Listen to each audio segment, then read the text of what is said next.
Giorgio, so I think we can get started, no? Yes, let's get started, yes. So, Augusto, I start? Yes? Yeah. Thanks for the privilege to get this started, this event of today, on the occasion of UN Charter Day 2022, which was a few days ago, the 26th of June. On behalf of the two co-organizers of this event, the Foundation for Global Governance Sustainability, of which I'm the executive director, and the Global Governance Forum, of which Augusto Lopez Claros is the executive director, would like to welcome you to this discussion. We'll hope will be a lively one, and we know that many of the people who have registered to attend are experts in the UN themselves, and certainly people who care about the UN and its charter. So we're looking forward to a great discussion, which Augusto will moderate soon after my introduction. I just wanted to say a few things about the charter. That on the 26th of June, 1945, it was signed by 50 countries, and then Poland was added. So we have the 51 founding members of the UN. And we have to realize at what time that happened, which was the end of the Second World War, but not completely. Japan at least had not accepted its defeat yet. I mean, it's before Hiroshima and Nagasaki.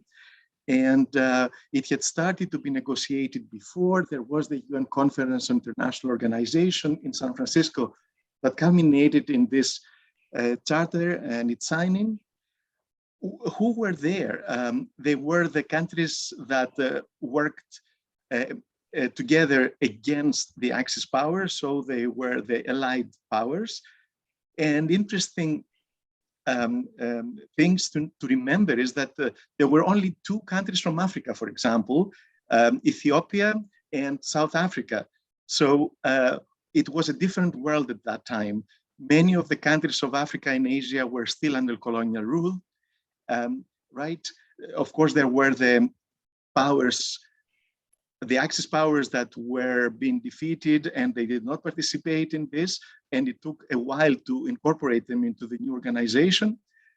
So it was certain circumstances that gave rise to this charter. And so it's remarkable in some ways how it survived for all these 77 years, although it may be showing its age now. And we are going to talk about that. It was not the first instance of a world constitution in a way. It was the second iteration after the Covenant of the League of Nations, which had preceded the United Nations, and which the Covenant was part of the Treaty of Versailles, of the agreement that ended the First World War. The Allies built on that. They tried to correct some of the problems of the League that had led in only 20 years to another world war.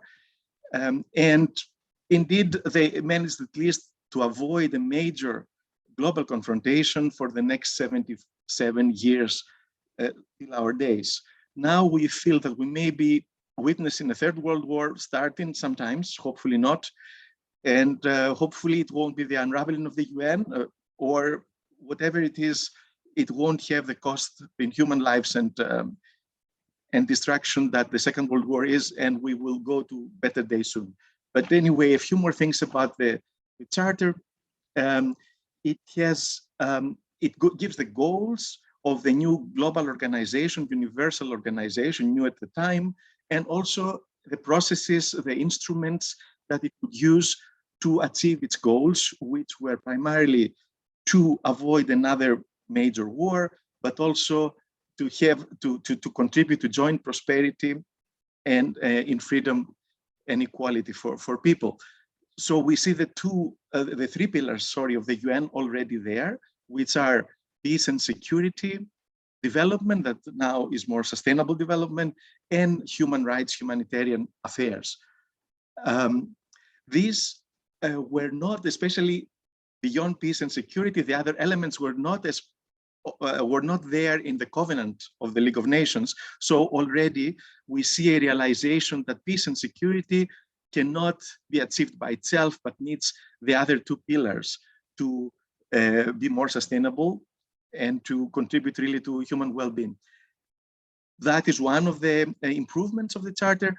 The others are, for example, in the League of Nations, everybody had a veto. Every country, because of the unanimity principle, could stop decisions. In the Charter, we have the realization that some countries are more equal than others. So while in the General Assembly, everybody has a vote according to their capacity as sovereign state, in the Security Council, we have the 5 veto yielding powers, but which was a lot less than everybody in the League of Nations. And this worked more or less up to a point. But recently we saw again that the veto is impeding some serious decisions on the Security Council. So that's one of the big problems that we see today. Also, we saw that from 51 members 77 years ago, now we have 193 countries.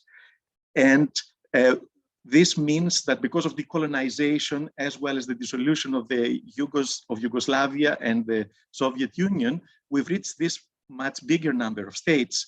This led in the 60s and early 70s to 3 amendments of the Charter, which increased the membership of the Security Council from 11 to 15 countries, and of the ECOSOC, the Economic and Social Council, to 27 and then to 54 eventually, from 18 initially, if I remember correctly.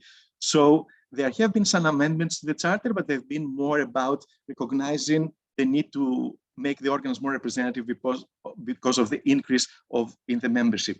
Nothing more dramatic like now it's discussed again for many years to do something about the veto and to make it more democratic in other ways, bring in more civil society and non-state actors, etc. Just to finish then, we can see a future for global governance with the current Charter as is, with some adjustments that have happened in the past. Very notable among them is Chapter 6.5, which doesn't exist in the Charter, but peacekeeping is a major part of the UN's work, but it evolved in practice in between the Chapter 6, which is a peaceful resolution of disputes, and 7, which is the enforcement, peace enforcement. So there are ways of doing it if there is the political will, but of course, it would be better if we had that review conference 10 years after the adoption of the charter. According to Article 109, the latest 10 years, there should have been a review of how the charter works and amendment of the provisions that don't work, but still that never happened. And the problem is that if we try to amend the charter, the 5 permanent members of the Security Council have a veto. So yes, they do have privileges that perhaps are impeding the work for the future. So abolish it or go to something completely different. I suppose this is a part of the discussion that will be had after this introduction. Thanks a lot. Thank you very much, Georgios, for that very useful overview, which I think sets the context for the discussion that will follow. For those of you who are participating in this webinar, I just wanted to tell you that we decided that rather than have introductory presentations by the panelists, we will jump directly into a series of questions which I will pose on a rotating basis. And so let's begin with Joshua Lincoln. As other people in the panel, he has considerable UN experience, having worked with the organization for many, many years. And what I like to do with you, Joshua, is the following. Looking back at the 70 years of UN Charter, if we were forced, or I should say, if you were forced to come up with a list of the 3 most important achievements of the United Nations, as well as the 3 failures or disappointments, so the areas where the United Nations did not meet the high expectations which were embedded in the very lofty language of the UN Charter, what would they be? Share with us your thoughts on this. Thank you, Augusto. Good morning, good afternoon, good evening, wherever everybody is. Let me just start with a shout out to Amanda Ellis, colleague, friend, former PR of New Zealand, currently head of partnerships at ASU's Future Lab, who should have been here. I'm here in replacement of her, and your loss is my gain. So the second thing I would say is that indeed, Augusto, in responding to this, I want to try and attempt to integrate three lenses. That the academic lens, sort of the trying to take a slightly detached view, the former UN staff member lens, some who's run the gamut from the far field to the 38th floor and has some sense of how things go inside. And the third, though, I would say, is as a member of global society, civil society, as a person with concerns, with expectations, perhaps, of the organization that are different from those of governments or of the people who work there. The question you've asked me is a sort of you've given me a lot of rope, and I feel I'm going to get in trouble with 50% of the audience one way or the other, so that's okay. The first achievement has to be, as unpopular as it is to say this today, that the United Nations produced a broad rules-based, as Giorgio said, system of global collective security, and that was successful in the gamut. That is to say, it met the expectations. The 1940s goal has been met. It has lasted 4 times the amount of time of the League of Nations, which was the first experiment in collective security. And this second attempt was far more robust in design. Today is Charter Day, so we're taking a charter lens on all of this. And it has governed peace and security globally, broadly, successfully, with all of the shortcomings that we are familiar with, and which I'm sure we're going to get to, which is, selectivity, indifference, double standards, undemocratic processes, hypocrisy, geopolitics, great power concerts, etc. Despite all of that, the 77-year lens, I think, has to be reflected on openly. The second achievement, Giorgio's hinted at it, and I think it's hard for us because in a way we've lost touch with it. None of us, or many of us did not live it, which was decolonization. It was in the charter for the first time, the explicit principle of self-determination of peoples. As early as 1946, the General Assembly went to work identifying 74, I think it was, non-self-governing territories that needed to be addressed. Decolonization itself, of course, was achieved by the formerly colonized people as a matter of agency. The credit for the organization is in coordinating and in managing that process. But universal membership as a concept became an important gateway for countries. And importantly, it conferred legitimacy on the organization, even as it made it the first truly global organization. The membership of the United Nations at the start was roughly the membership numerically of the League of Nations at the end. But within 30 years, it had tripled its membership by 1975. And so you see this transition from what was, call it a partial system of international relations, to the beginning of something that is truly global. The third achievement is human rights norm setting. I will go very quickly on that one for lack of time, but it's just to say the Charter, again, for the first time, explicitly embedded human rights provisions, gave way to the Universal Declaration, and from there, a floodgate of norm setting. The failures, actually, the first failure relates to the third success, which was a failure to implement and operationalize its own human rights standards meaningfully at scale, a failure to protect peoples, simply groups, minority groups. I think the second failure that I mentioned, which perhaps in the lens is bigger than the first failure, is a failure to manage climate change before it became a climate emergency. Stockholm plus 50 in some ways was a bitter reminder that 50 years of efforts at global governance on climate management are still, Paris notwithstanding, still yet to deliver what is required. And the two failures, I would add a small disappointment, which was the organization itself, and this perhaps gets us into the rest of the discussion, has been slow, has been reluctant, has often failed to adapt over time. So it has not aged perhaps as gracefully as we would have liked. Thank you. Thank you very much, Josh, for that very useful overview.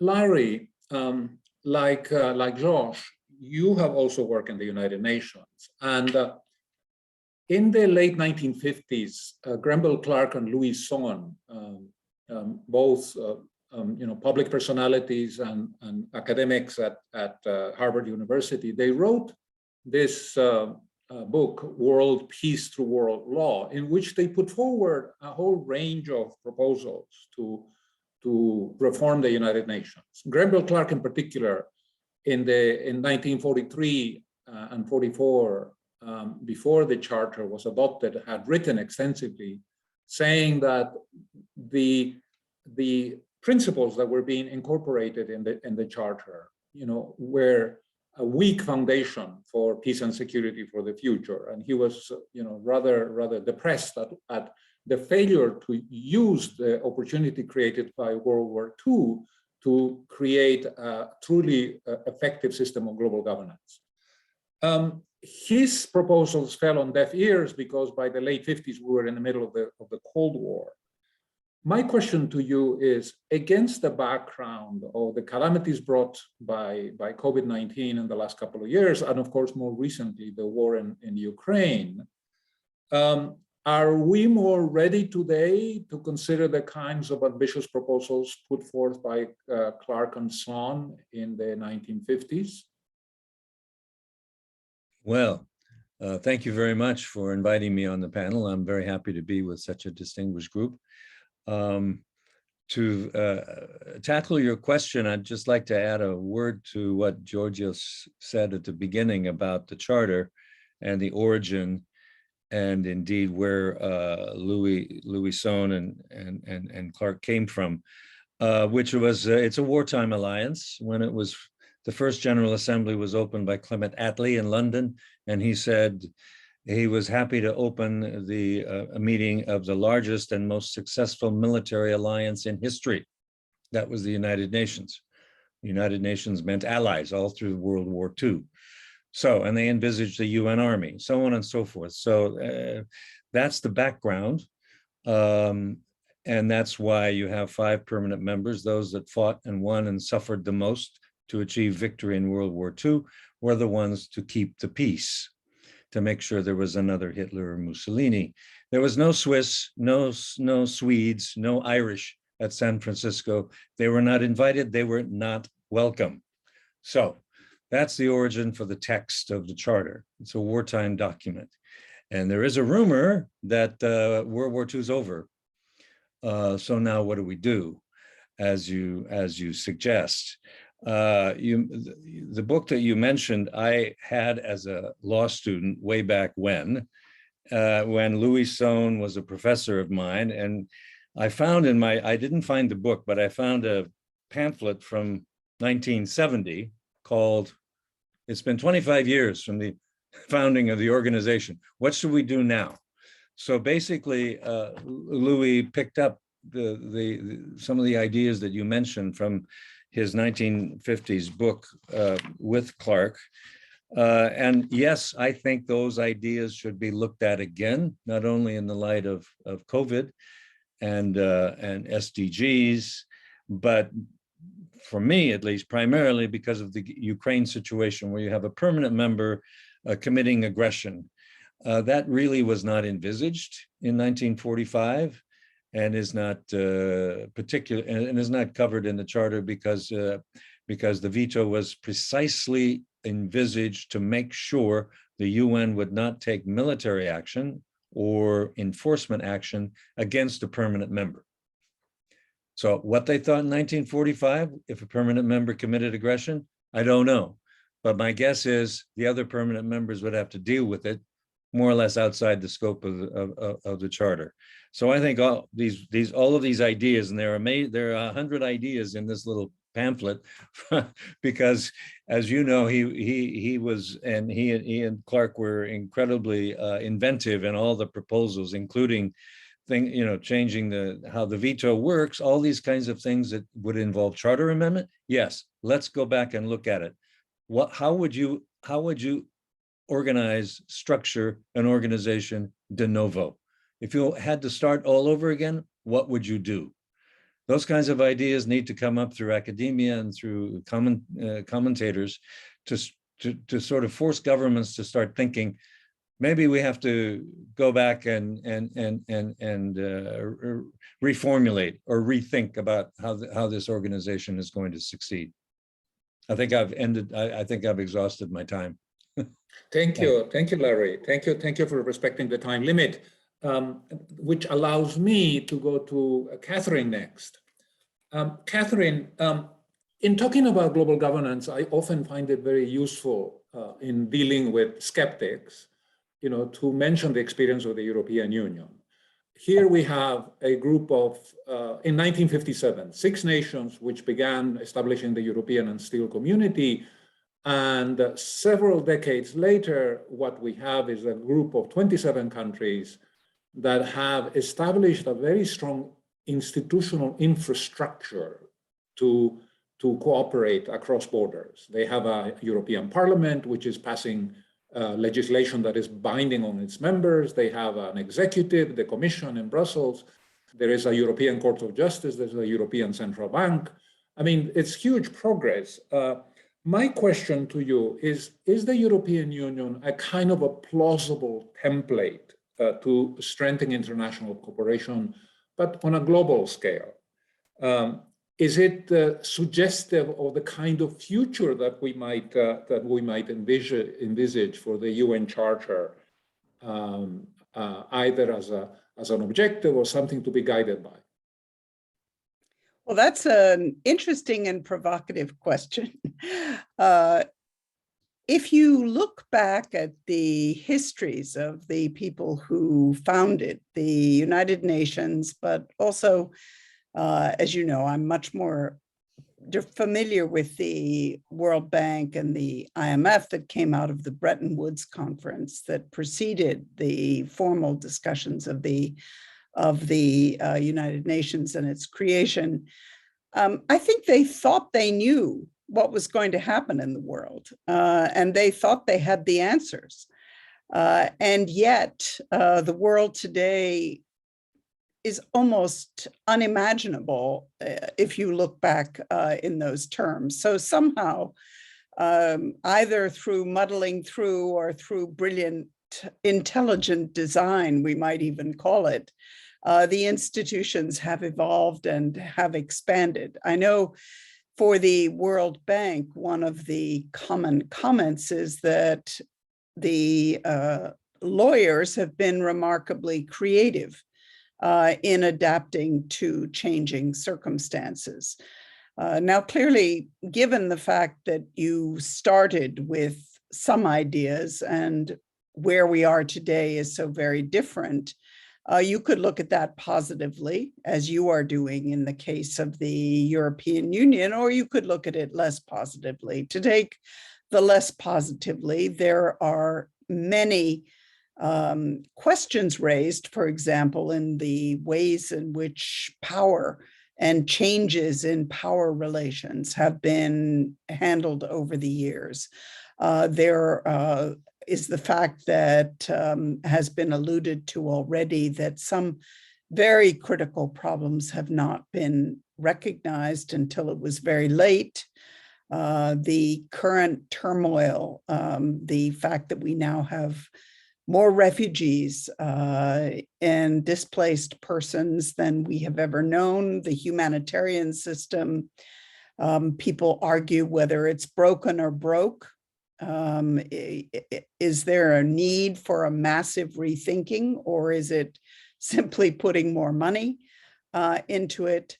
That's sort of the less positive. The more positive side is that in many ways, there's been the most extraordinary progress since the world's end of the Second World War in terms of human health, education, opportunity, and even a convergence among countries from situations of destitute poverty to a much more of a clustering of countries and the growth of a middle class and independent countries. So I think you can look at it positively or negatively. And yes, I as a sort of chronic, as Madeleine Albright used to say, an optimist who worries a lot. I think that you can look positively at the ways in which the creative leaders have managed to adapt to the roller coaster of the world's history since World War II. Thank you, Catherine. Thank you. Xiao, Richard Cooper, who is one of my favorite all-time international economists, and until recently, when he unfortunately passed away, a professor at Harvard University, when he reviewed our book, Global Governance and the Emergence of Global Institutions for the 21st Century, he said the following. He said, the current UN-based system of governance is not up to dealing with satisfactorily with 21st century problems. He said that in a world of nationalistic states devoted to narrow national sovereignty, change is slow. And then he went on to say that he thought that our predicament was basically in the hands of tomorrow's political leaders. In other words, people like you. My question to you is, can we afford to wait? Thank you, Augusto. Thank you for having me here. It's an honor for me to be in the panel and have this meaningful discussion with you all. And I think to answer this question, we need to rethink about what caused our situation today. As Richard said, we live in a world of nationalistic states devoted to narrow national sovereignty. Well, it can be traced back to the Peace of Westphalia. The concept of Westphalia sovereignty has been challenged by globalization in the past decades, but there is a rising nationalism around the world in recent years, from the election of Donald Trump to Brexit and to the politics in Europe and Asia. I feel it is very concerning, and I have been reading books about it.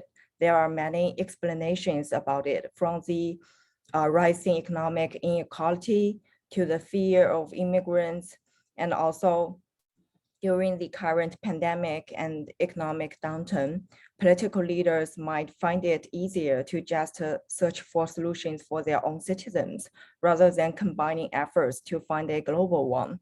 I do not think the situation could easily change if we do nothing about it, since the problem of economic inequality and immigrants will not miraculously disappear.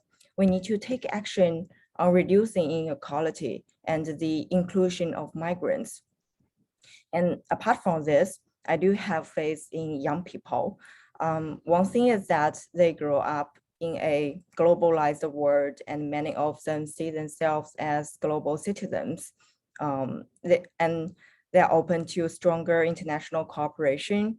And I believe there will be innovation of international cooperation mechanism or international system in the future. And on the other hand, it is a must rather than a choice for young people to cooperate internationally and deal with global problems like climate change. And back to your final question, well, we cannot wait. We cannot afford to wait. Climate change will fundamentally reshape life on Earth in the coming decades. We need to keep trying, keep technological and institutional innovation, keep communicating and trying to find consensus and workable plans to avoid irreversible consequences, so that in the future, young people can still have hope and tasks would be relatively easier for the next generations.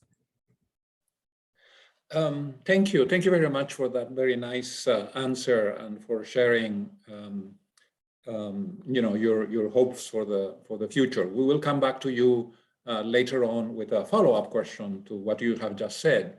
But let me go to Josh Lincoln again, and Josh, in your answer, you gave us an overview. It was sort of a backward-looking assessment of what the UN has achieved and not achieved in the last 77 years. And in particular, I noted that among one of the failures you notice our inability to deal with the problem of climate change. So in light of this, specifically the failures, the disappointments, what sort of reforms do we need to make to the UN system?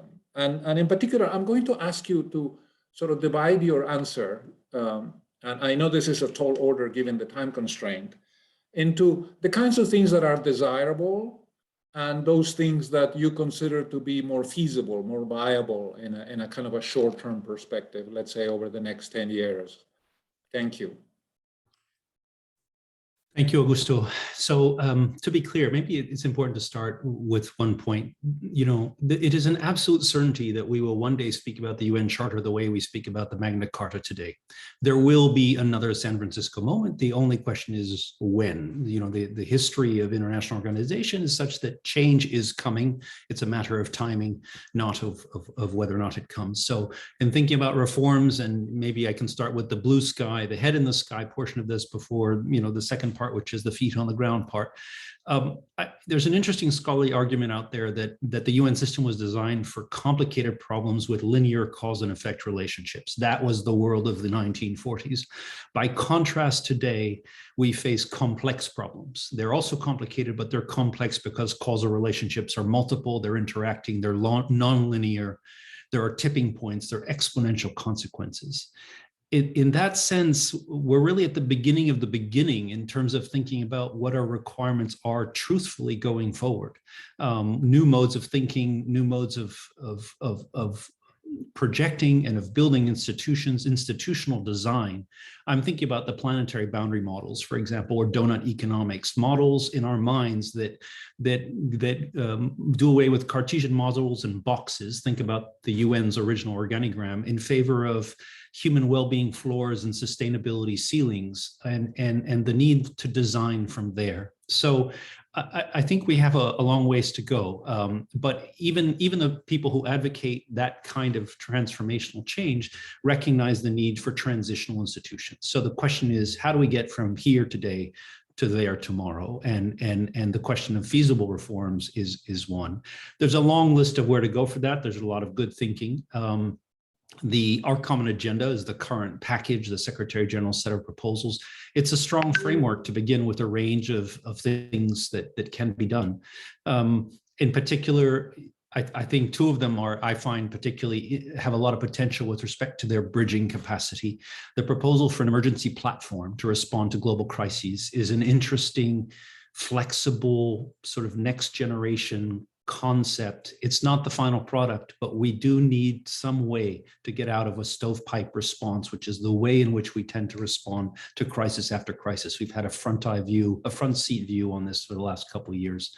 The second is the repurposing of the trusteeship council as, allegedly as a multi-stakeholder body to tackle emerging challenges and sort of as a forum on behalf of succeeding generations. These are not small changes. These are big changes, but they're the kind of big changes that allow us to get to even bigger changes down the road. The risk, of course, is the OCA will fall victim to the current geopolitics. That's the concern. And there's an irony there because in some ways, the Ukraine crisis has reminded us, if we had forgotten in the previous 30 years, that peace and security is still the fundamental first condition, the sine qua non, if you will, for all the other agendas. And when that one goes, as we've all discovered, the costs go up, cooperation goes down, the pursuit of other international agendas becomes much more difficult. The loss that is being suffered on the new agenda, on the developmental agenda, on the climate change agenda, these are all very serious. So we come back to one of the big problems with the OCA is that the weakest part of it is the so-called new agenda for peace. And that, I believe, is the reason why the high-level advisory board is trying to focus on putting meat on the bones of what that is to carry the effort forward. I'll stop there and reserve the rest for later. Okay, thank you, Josh. Thank you. Very useful, and very interesting. Larry, let me come back again to you.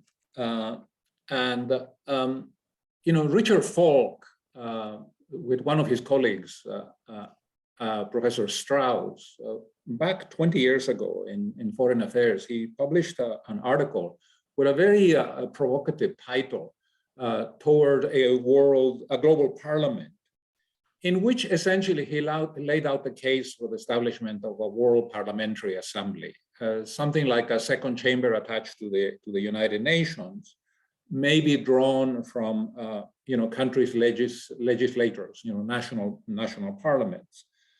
And the justification for this initiative was to strengthen the democratic legitimacy of the United Nations, and then also perhaps to give this body a kind of an advisory role as a preparatory step perhaps to something bigger in the future. That is the way that the European Union has evolved, small steps which over a period of several decades generate consensus for change and then lead to reforms. But I wanted to ask you is, do you see a World Parliamentary Assembly which could be established without amending the UN Charter as a possible sort of very valuable step in the direction of creating a United Nations that can actually deliver on some of the promises of the Charter? Thank you. I had not been focused on that particular proposal for some time, but it's interesting to come back to it. I have some questions about it because you mentioned the phrase democratic legitimacy. And my question would be, why do parliaments provide more of that than governments, executives of governments that say sit in the General Assembly? I mean, I don't want to go through a list of countries that have parliaments that at least in other parts of the world would say are not democratic, and in fact are simply rubber stamps of the governing elite or the executive. So I don't know whether just having parliamentarians is going to necessarily lead to a democratic legitimacy any more than what you already have with various executives and governments that are sitting in the UN. It reminds me quickly of and Joshua may have experienced this. Tellers in the General Assembly are young diplomats that count votes when there are elections, whether it's to individual bodies like the ICJ, which are individuals, or whether it's elections to the Security Council. So these are, as you're counting ballots and the Secretariat assists, and some of the young people didn't seem to quite know how to tally votes, or how to count votes, or how to consider what is a valid vote and what isn't. And I found myself saying, look, it's just like you do when you vote for your national parliament, or you vote for your city council, or you vote for your provincial legislature. And I received a lot of blank stares because some of these people had never experienced that, and had never voted in their lives. And they were the ones counting ballots. So I think if you had a global parliament where every person voted under human rights with human rights standards, that is something to look at. But just drawing people from national legislatures, I'm not sure solves the democratic legitimacy question. Thank you, Larry. You know, the origin of this idea and the whole concept of democratic legitimacy, I think, is partly linked to a letter which Albert Einstein wrote to the General Assembly in 1947, in which he pointed out that, you know, General Assembly members are diplomats, and diplomats represent essentially the party in power. Whereas he thought that if there was direct election of the members of the General Assembly, it would establish a kind of a stronger connection with the people on the ground. I take fully the points that you make about, you know, authoritarian regimes where there is no tradition of democracy and so on. In our book, Global Governance and the Emergence of Global Institutions, we actually propose that maybe this second chamber could be made up of civil society representatives that would not wear the hat of their citizenship or their nationality, but would be representing cross-cutting issues, you know, human rights, the environment, gender equality, inequality, and so on and so forth. But let me go on to Catherine. And Catherine has a very distinguished career at one of the Bretton Woods institutions. She was for many decades at the World Bank, where she led country teams and did other very, very innovative work. And Catherine, as you yourself mentioned in your initial remarks, you know, 1944 saw the creation of the IMF and the World Bank at the Bretton Woods Conference.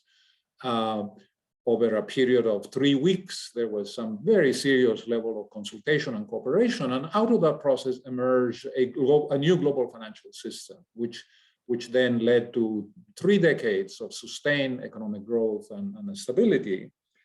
My question to you, in light of the problems that we face today, and all the speakers so far have mentioned the problem of climate change, although we have others, we have inequality, we have poverty, we have malnutrition, we have nuclear proliferation, and so on and so forth. In light of this, you know, with this changed global context, do we need a new Bretton Woods conference?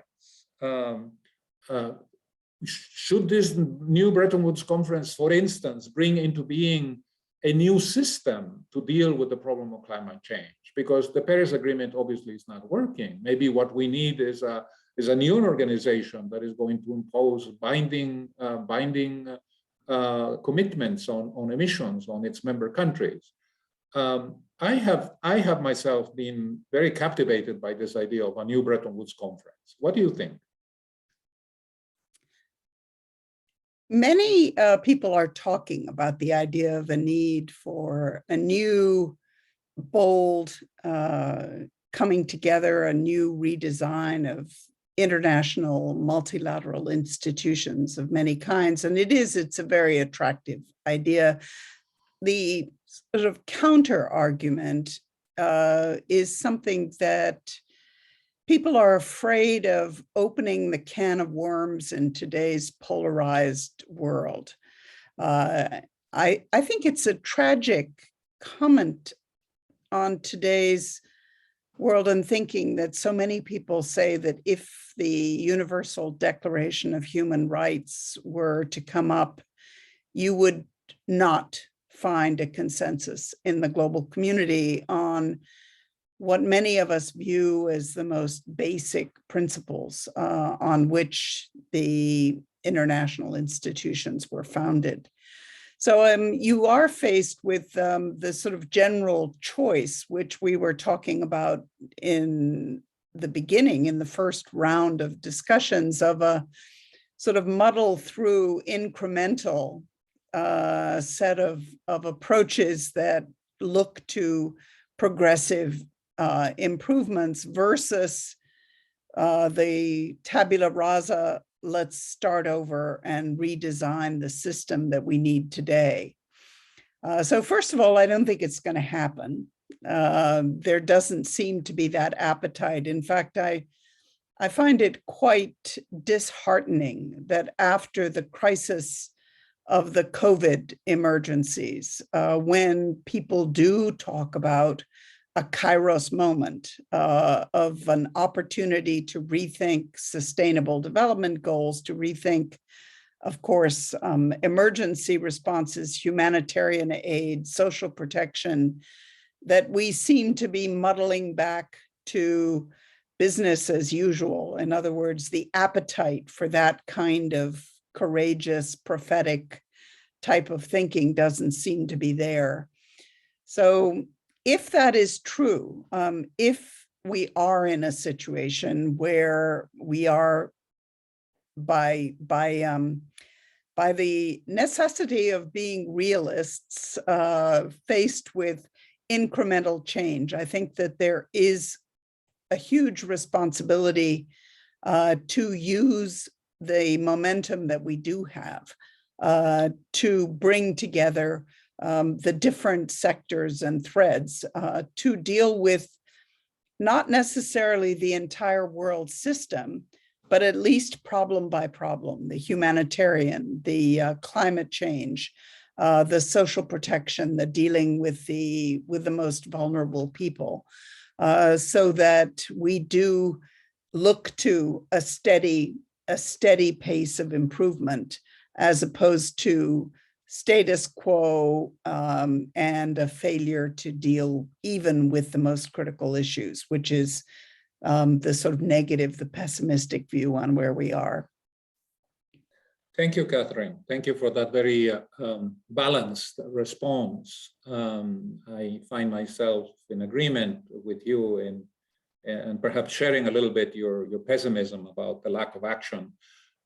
And your comments actually lead very naturally to my next question to Xiao Sao, which has to do with the extent to which the pandemic, to which you mentioned,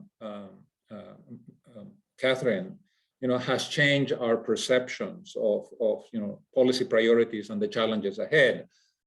As an economist, I've been looking at the sort of COVID pandemic, from an economist's perspective, and two of the things that immediately come to mind, as sort of lessons from COVID is that we basically have misplaced expenditure priorities. We're spending far too much money subsidizing energy, astronomical sums, to the detriment of, for instance, improving our health infrastructures. We have a notion of national security, which is very militaristic in nature.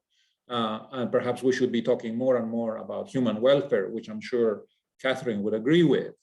So, Xiao, tell us a little bit briefly about what you see as some of the lessons emerging out of the COVID-19 crisis, which after all has been the most devastating shock to the global economy since the Great Depression.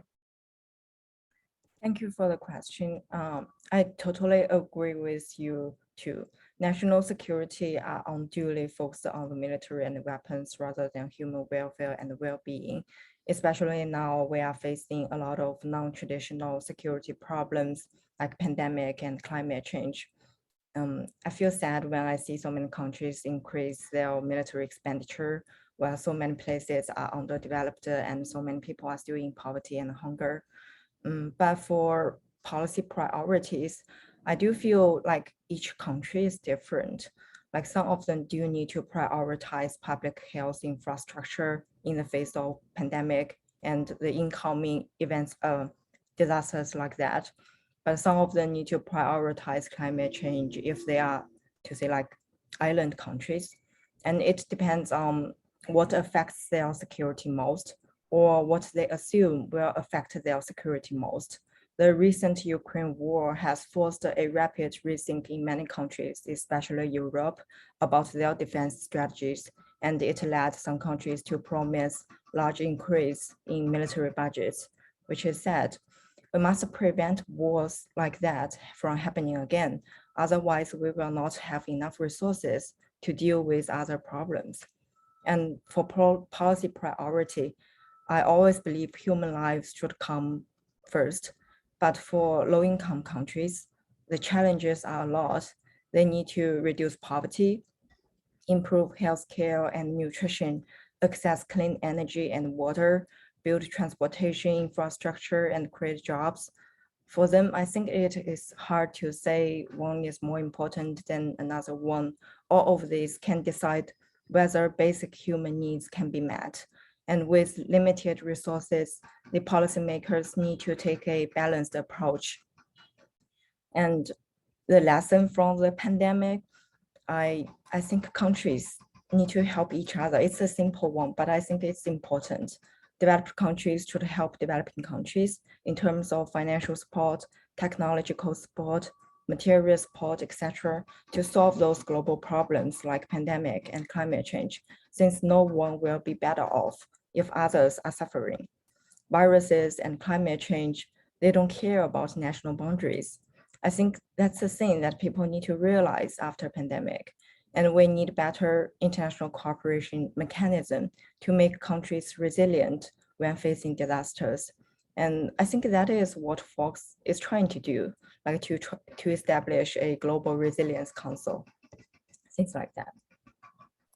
Thank you, Xiaoxia. Thank you very much.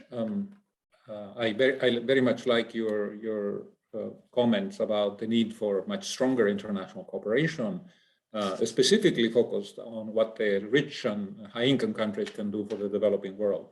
Larry, let me come to you. 20 years ago, economists created a term called original sin, which refers to the inability of developing countries to fund themselves in the markets in anything other than the currencies of the big rich countries, the dollar, the euro, the yen, the British pound, and so on. And so my question to you is the UN veto, in some sense, the United Nations original sin, by creating a system of segmented power, which has not only undermined the legitimacy of the United Nations, but also undermined its effectiveness, as we have seen on multiple occasions throughout its history. I want to quote to you just a couple of sentences from an article which Cord Meyer wrote in 1945 in The Atlantic. Cord Meyer, for those participating in this discussion, was a member of the US delegation to the San Francisco conference. And he wrote this very hard-hitting, very eloquent piece in The Atlantic in which he said, and I quote, "A major power can violate every principle and purpose set forth in the Charter and yet remain a member of the organization by the lawful use of the veto expressly granted to it."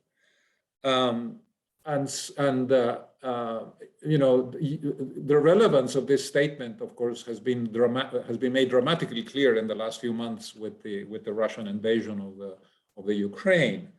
So the question to you is the veto basically likely to doom the United Nations into irrelevance, or is there a different path? Limiting the use of the veto, for instance, such as when the use of the veto violates basic principles of the United Nations Charter, or when it goes against the obligations that veto users have under different international treaty obligations.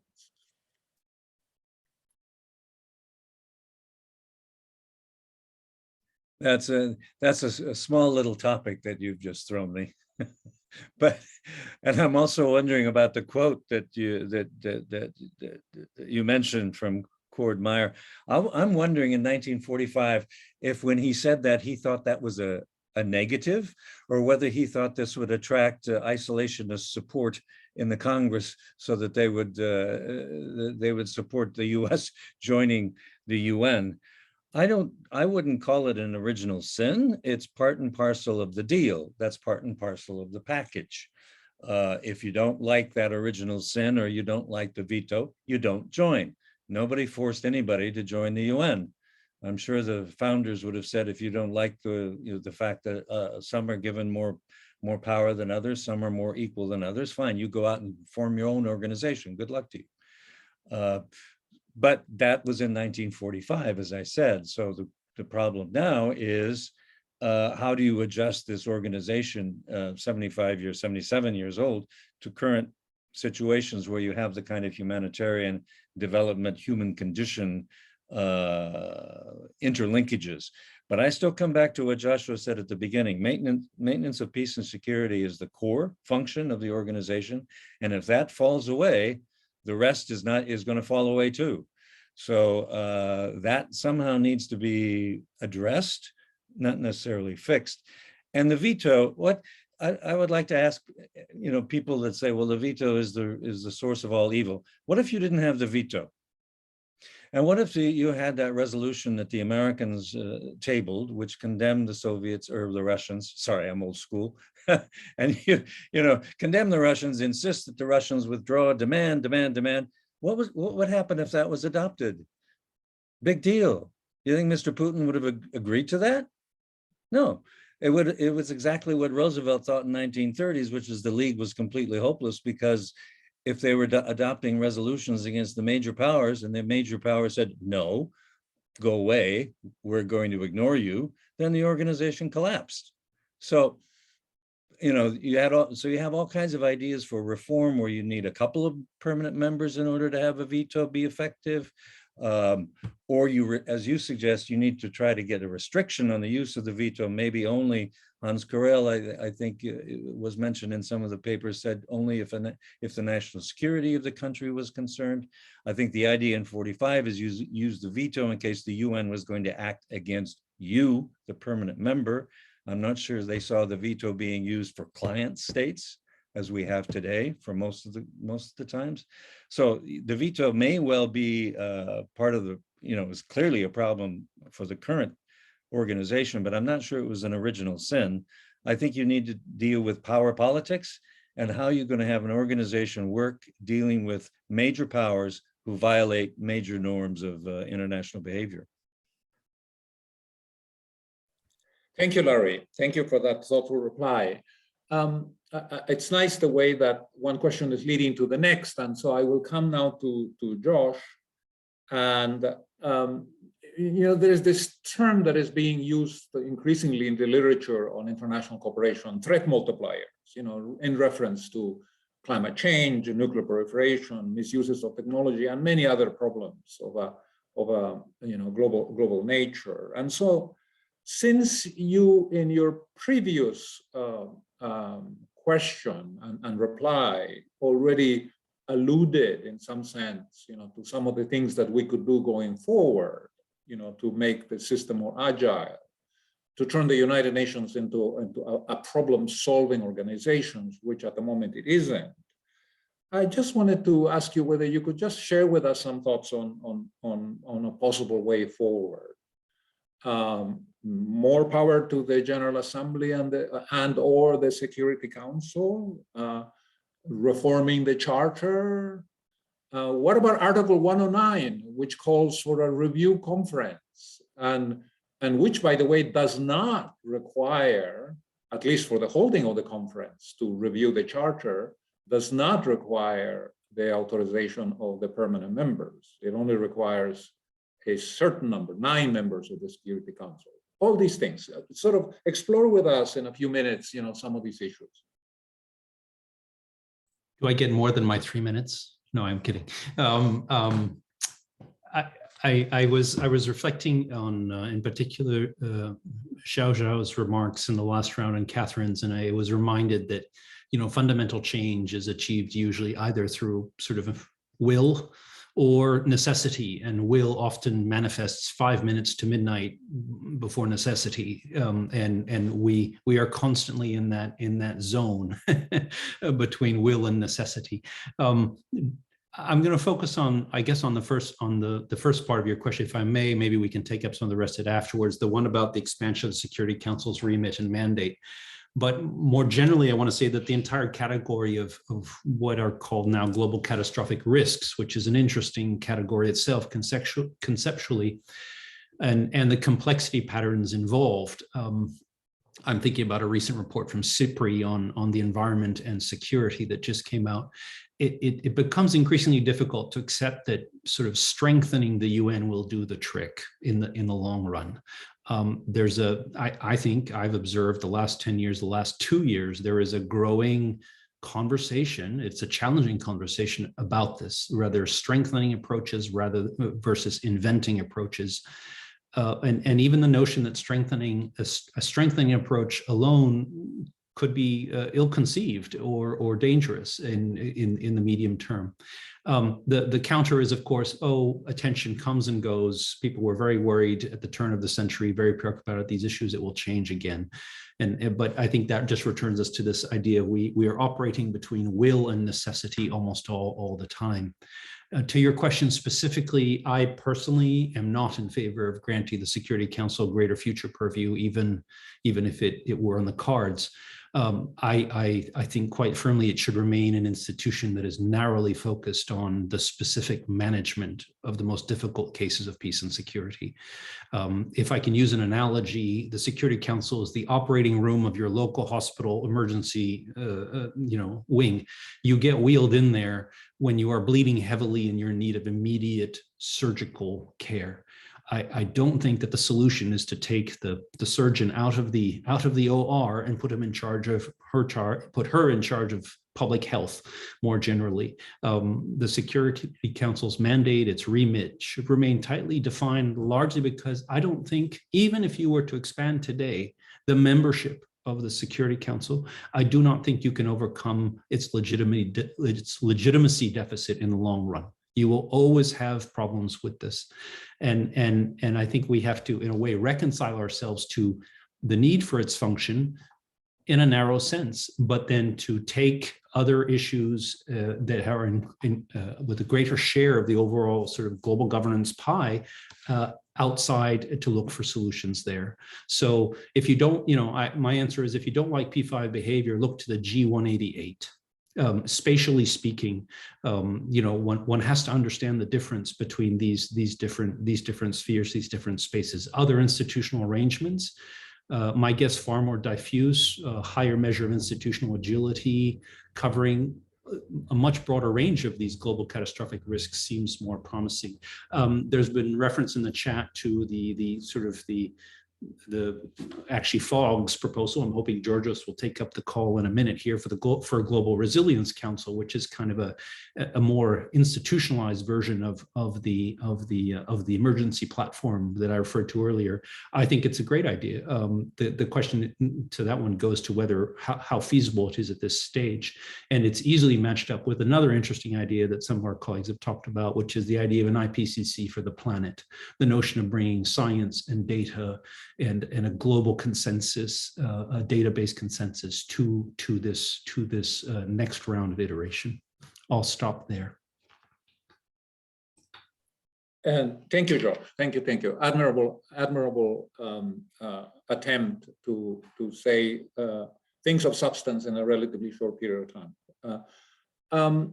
Catherine, I'll come to you with the last question to you before we go finally to Xiao Zhao, and then we open it up to Q&A. But one of the sort of problems or challenges in the United Nations is this sort of gap between the challenges that we face in the area of international cooperation, for which the United Nations is the principal vehicle that we have today in many areas, and of course the limited resources that the United Nations has at its disposal.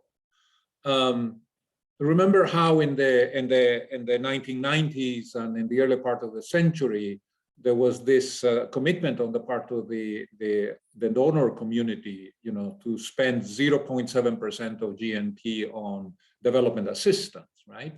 Well, the global economy has continued to grow in scale. Today, 0.1% of GDP contribution to the UN budget by every member state, which is literally nothing, would create $85 billion of resources available, which is many times larger than the current UN budget, right? So it seems to me that we cannot talk about the future of the United Nations without in some way addressing this issue of the resources. I, for instance, have great admiration for the way the European Union funds itself. Member countries direct to the European Union budget a fixed percentage of their value-added tax contributions and their import duties. They have a formula. The UN budget gets the resources on an automatic basis. It's not a political issue anymore. So is this something that perhaps we could aspire for the United Nations funding in the future, maybe ahead of the 100th anniversary of the UN in 2045? Well, I certainly think that the idea of a more ambitious, better funded, more sustainable set of United Nations institutions is a very worthy aspiration. I think we're a very long way away from that. And I'm not sure that 100-year anniversary is going to solve that, because there's so many issues around credibility and effectiveness, which I don't think we want to get into and comment here. But it is a very, very central issue. I know the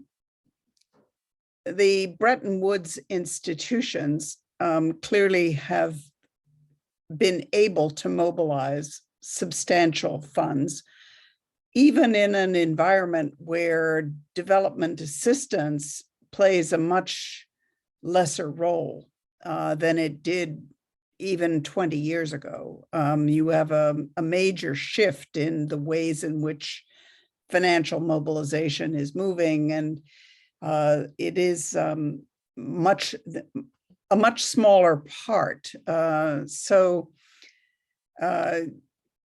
in that sense, it shows both the feasibility and the possibility of resource mobilization in today's creative financial environment. But I do come back to the fact that and it's something we haven't really gone into in much detail here, is not only what experts, which are sort of represented here, think about the role of the United Nations, but also the ways in which it's been able to communicate effectively its role, but above all, its capacity to address the problems of the world. And I think what you're suggesting is it's a chicken egg situation, that if the United Nations doesn't have substantial resources, it's not reasonable to expect it to be responding to the extraordinary challenges of the contemporary world.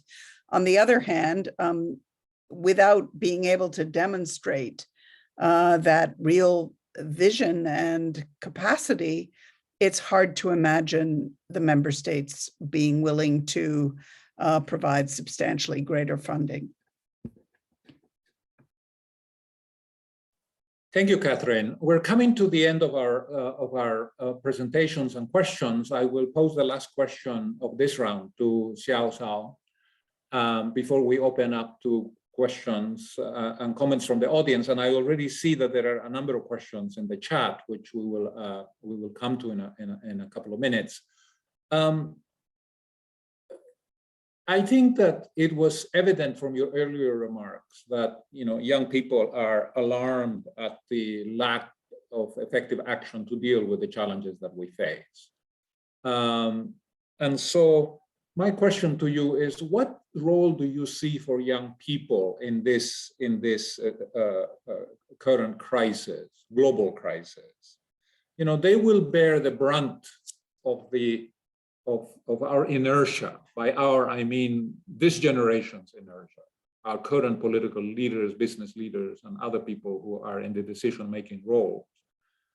And how can their concerns be channeled to catalyze more rapid reform and change as we face these existential threats?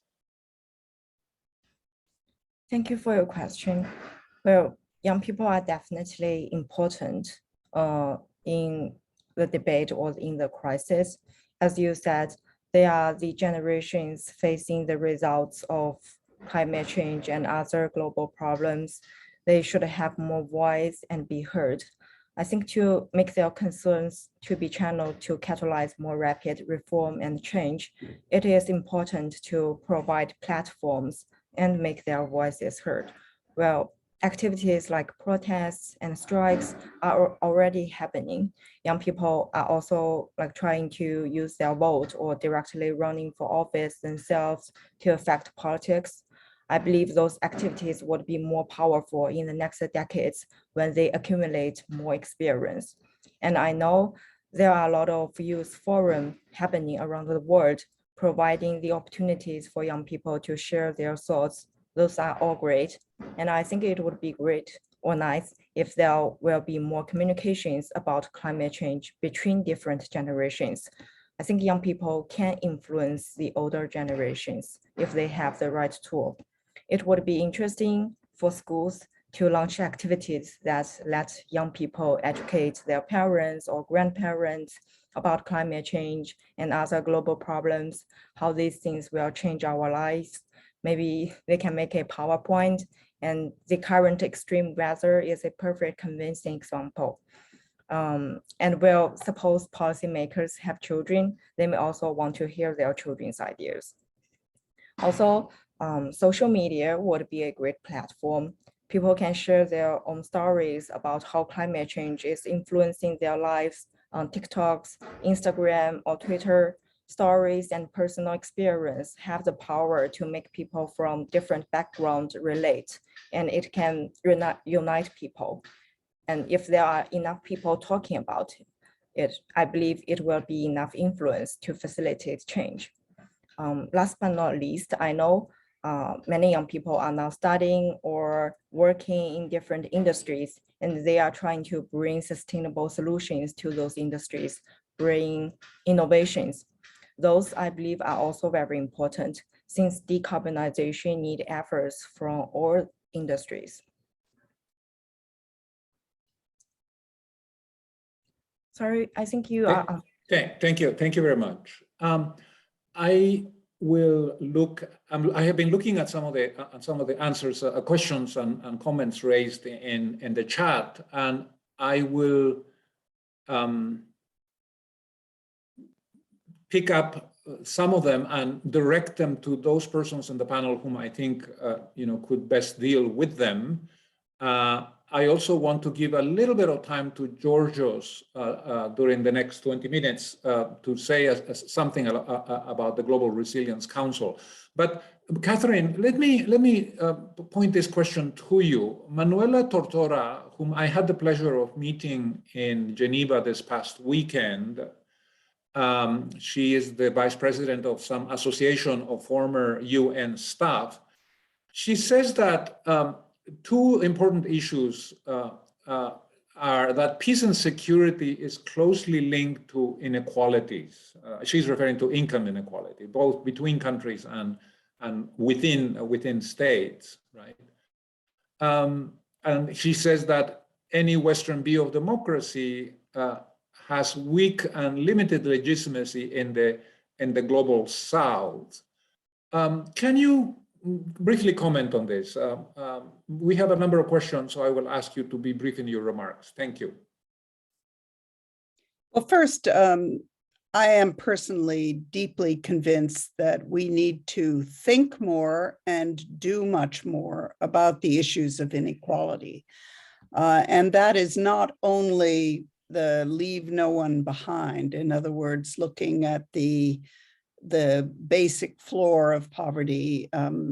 Obviously, we need also to appreciate how much change and progress there has been, but the inequality between countries, but perhaps even more within countries, is one of the causes of the deep polarizations that we're seeing and the perception. So, and there's not enough debate, there's not enough action on that. And clearly that plays out. And it's interesting. I mean, one thing we haven't discussed or mentioned is when people talk about the G2, the G2, US and China, the G7. People are talking about G7 plus 5, trying to get to some more sort of nimble and flexible structure in the G20. I mean, all of these are in a way underlining the issues of inequality, because Africa, for example, is so little represented in those formulas, any of them, but also the need for some kind of effective executive possibility of getting things done, which seems to be so difficult in these large forums. The democratic model, I'm not sure what to comment on. Democracy is a terrible system, but it's the best one we've got. I mean, I think that's a truism that we come back to periodically. But it does relate to the questions of values, which in a way have been a current running through all of our discussions, and the questions of what's the meaning of human rights and how do you translate human rights into practice. Thank you, Catherine.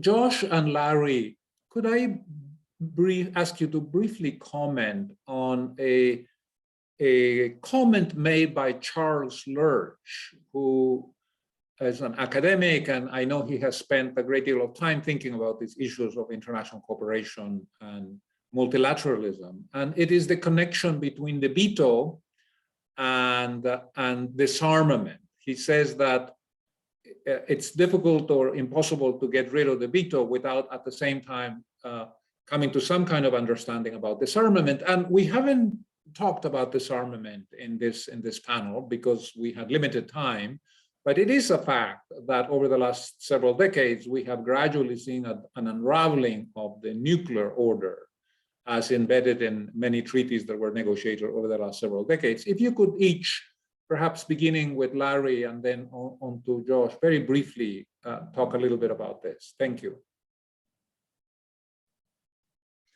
Well, thank you. I'm not quite sure I understand the thrust of the question, but for certain, the veto is tied to the nuclear weapon states.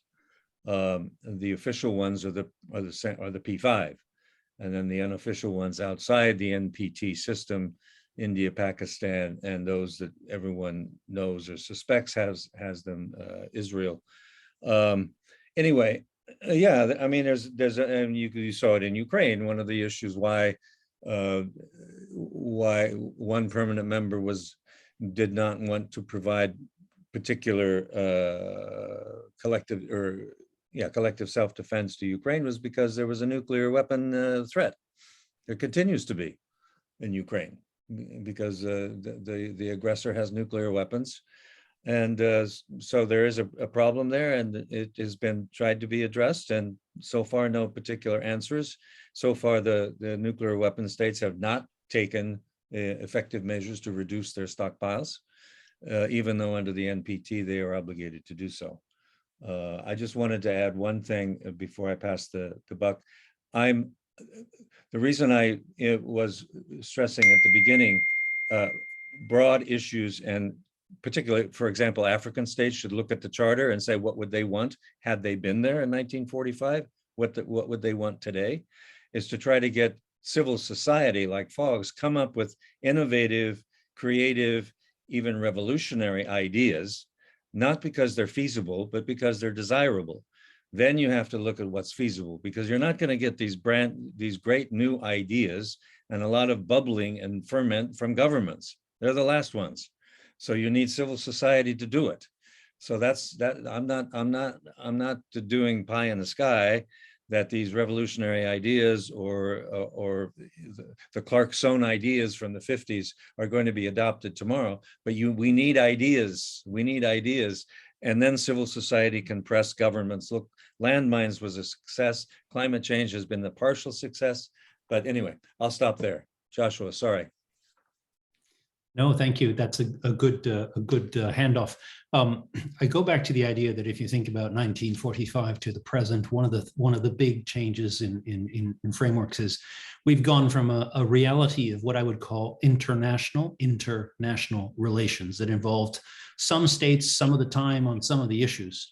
Whereas today we are actually, the word global, the phrase global governance is a better reflection of this, and we moved from a single set of values coming out of the Second World War to grappling. There have been a number of comments in the chat, grappling with multiple values, multiple perspective, and this is not surprising. It's frustrating, it's challenging, but it's also the opportunity that is ours, and it is reflective of the stage that we're in. To the point specifically about the disarmament agenda, I think it's easy sometimes to think about, international organization or the UN through a single lens. What happened in 1945? What happened to the UN? But another way to think about it is to take different domains and look at the regime on, international organization around human rights, international organization around climate, international organization around disarmament, and to see how different those trajectories have been over time. And so with and in particular, the nuclear file, or let's call it weapons of mass destruction, WMDs, really, as I think Georgios pointed out, Nagasaki was after San Francisco. So the issue wasn't even sort of part of, if you will, that San Francisco moment. It very rapidly was taken up by the United Nations, but it became an agenda that got globalized fast, but then under the effect of the Cold War was bilateralized to a large extent. But has up until now had a divergent personality, that it has a global, fully multilateral sort of reality to it, and a strictly bilateral reality to it. And part of the challenge we faced all the way along is this dual personality of this one regime, and how to tackle that as we go. I think, therefore, I agree with the point. There's a link to the Security Council. There's a link to the veto in that sense, but it's sort of a necessary but not sufficient condition. It tells us something, but it doesn't tell us everything that we need to know about how to move forward on that, or how to think about it moving forward. There is an interesting, thank you, George. There is an interesting question about the importance of leadership. It says leadership is of paramount importance for the success of any kind of UN reform. What could be done to ensure leadership at all levels to turn the United Nations into a truly democratic and highly efficient organization? When I think of the creation of the European Union in the 1950s, I'm always thinking about the very strong leadership that came out of World War II. There were a half a dozen people, from Jean Monnet to Robert Schuman to Winston Churchill, that played a very, very important role in setting a vision of where Europe should go, and then turning that vision into practical actions, that were politically acceptable and viable in the short term. And I will open this question to all the members of the panel, if they would like to say something about the importance of leadership and how we could basically address this challenge. The United Nations has had mixed leadership over its 77-year history, as you well know. We will not go into details or names, but please, this is an open question to all of you. And then after I have given each one of the panelists to say something on this issue, I will turn it over to Georgios to explain to the audience a little bit about the proposal from the Foundation on the Global Resilience Council. But let's any volunteers on the leadership issue from the panel? I could also comment on that if you don't mind.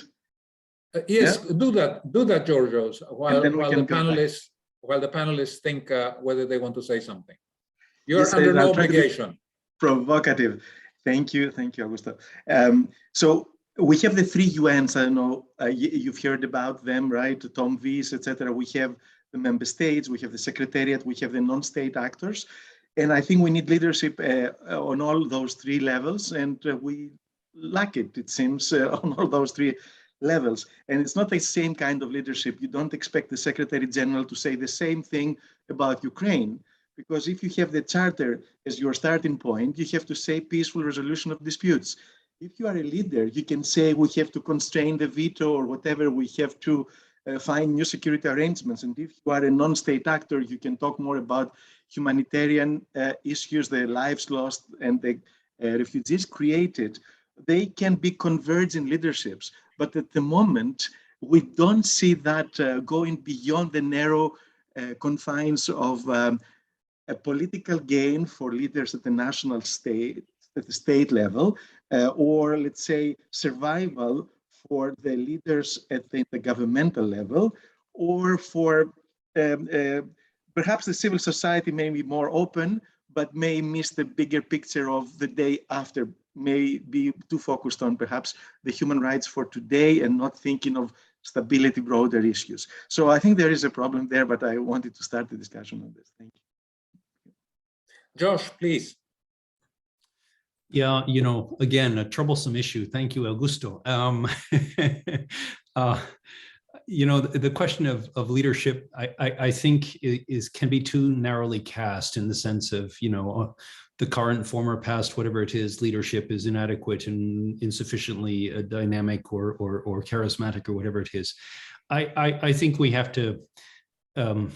I referred to my disappointment as the failure to adapt or slowness to adapt, and I think this is related. That failure, I think, in the case of the organization, falls primarily on the shoulders of the owners of the organization, which are member states and their expectations. If they place the expectations on the organization to change, to be adaptive, and they were prepared to live up to that commitment, it would change a lot. But I think we have to also we have to own it. And those of us who have worked on the inside of it have to own it.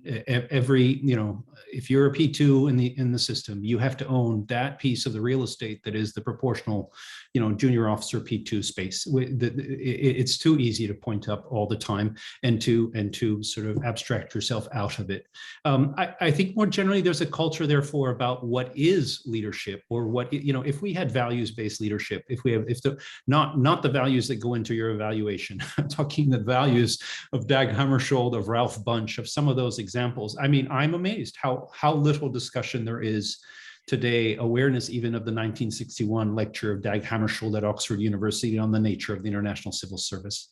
The conversation at the coffee shop, everywhere, not just inside, outside, should come back to some of these fundamental questions in that respect. So there is a culture issue. And I think that it has to be a shared ownership, shared responsibility model. Okay, thank you very much. We are 3 minutes away from the close of this very interesting, very stimulating session. I want to thank all the panelists for their participation and for their thoughtful remarks. And I want to turn the meeting over to Georgios for some closing remarks. Georgios? Thank you very much, Augusto, and thanks to all our panelists. I wanted to intervene at various points because there's very interesting discussion. I'm sure it continues. Some people are asking us from our attendees to continue with the questions that have been accumulated. We'll have another event, I'm sure, soon, and the discussion is going on. As we are moving to the Summit of the Future next year, the discussion about UN reform will be ongoing, and please join us in various ways. All of our organizations are trying to deal with that, to grapple with that. Just to present briefly the Global Resilience Council in more detail, it's supposed to take us away from the sterile confrontation in the peace and security area and focus more on addressing the global challenges of today, which are not necessarily of military nature beyond the wars, but like climate change, pandemics, inequality, food insecurity, etc. So we propose this creation of sort of a security council, but not without vetoes and more representative, to focus on addressing these challenges to human security. And this can be done, we think, without amending the charter, by creating a subsidiary body of the General Assembly like the Human Rights Council is. And then that subsidiary body could also be declared the subsidiary body of other organizations, the WHO, like the COP of UNFCCC, meaning that they would accept it as also being part of their processes, and reporting to them also, but also taking up their issues when it comes to implementation. Because what's missing is we have a lot of silos, and WHO is trying to deal with health issues, but when we see a pandemic erupting, then we see it's also economic problems, and we see social and other issues. And there is nobody who has the overview and the capacity to deal across organizational boundaries. So that's what we propose, and we think, of course, it can be negotiated in detail, but it can be a useful way of also bringing civil society in with an advisory, let's say, with a circle of constituency assemblies around it, of civil society, the private sector, religious leaders, indigenous leaders, even parliamentarians, wherever there is this kind of organization, and local authorities, so that they advise in a systematic way, the major groups that we have in a way now at the UN, but more systematically organized, and they give their advice to the Council, and they commit to implement afterwards once decisions have been made. We think that that would really change the climate and the dialogue, and would de facto bring a lot of innovation in the system that is needed. I don't know if I should, again, thank everybody who attended. Of course, Augusto for his facilitation of the discussion and preparation of all the questions, and all of our speakers. Augusto, you want, or anybody else? No.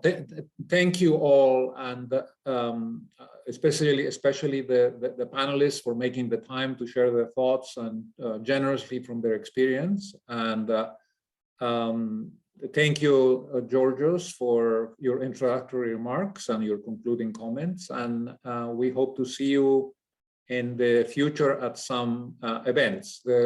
The Foundation on Global Governance and Sustainability and the Global Governance Forum are partnering more and more on these initiatives. Thank you.